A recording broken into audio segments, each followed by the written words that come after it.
পদ্মা সেতুর আধুনিক রেলপথে ব্যবহার করা হয়েছে কম্পিউটার নিয়ন্ত্রিত ইন্টারলকিং সিস্টেম ও স্বয়ংক্রিয় সিগন্যাল প্রযুক্তি।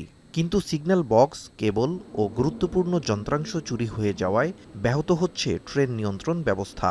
দুষ্ট লোক এই এলাকাতে বা আলাদা লোকের অন্য এলাকাতে এসে এখানে সরকারি মালামাল চুরি করে নিয়ে যায়। এখানে 20 কিলোমিটার গতি নিয়ন্ত্রণ হচ্ছে।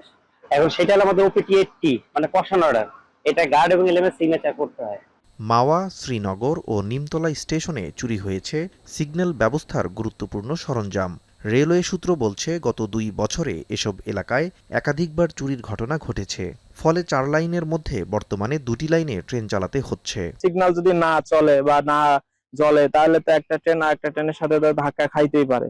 যেখানে কম্পিউটার প্রযুক্তির মাধ্যমে ট্রেনের অবস্থান ও নিরাপত্তা নিয়ন্ত্রণ করার কথা, সেখানে নির্ভর করতে হচ্ছে ম্যানুয়াল পদ্ধতির ওপর। ট্রেনের অবস্থান জানতে হচ্ছে ফোনে। তার কেটে নিয়ে যাওয়ার কারণে আপনার এই যে সিগন্যাল গুলো এখন লাল হয়ে আছে, এটা এক প্রকার লাইন আছে, কিন্তু ওই লাইনে আমাদের কোনো কার্যকারিতা ওখানে আমরা করতে পারি না। গত 2 বছরে মুন্সিগঞ্জের বিভিন্ন স্পটে ট্রেনে কাটা পড়ে প্রাণ হারিয়েছেন প্রায় 8 জন পথচারী। গুরুতর আহত অবস্থায় প্রাণে বেঁচেছেন 1 জন। রেলপথের নিরাপত্তা নিয়েও রয়েছে উদ্বেগ। 24 সাল থেকে 9টি রেল দুর্ঘটনা ঘটেছে। এখানে 8 জন লোক কাটা পড়েছে, 4 জন মহিলা, 4 জন পুরুষ, 1 জন লোক আহত হয়েছে।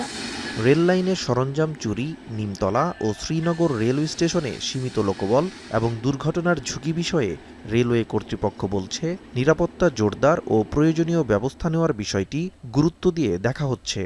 আমাদের তো আসলে সারা রাস্তায় পাহারাদার দেয়া নাই, আমরা ধরেন মাঝে মাঝেই মামলা করতেছি, তবে আগের মতো যে হারে ছিল ওখান থেকে এখন কমে গেছে অনেকটা।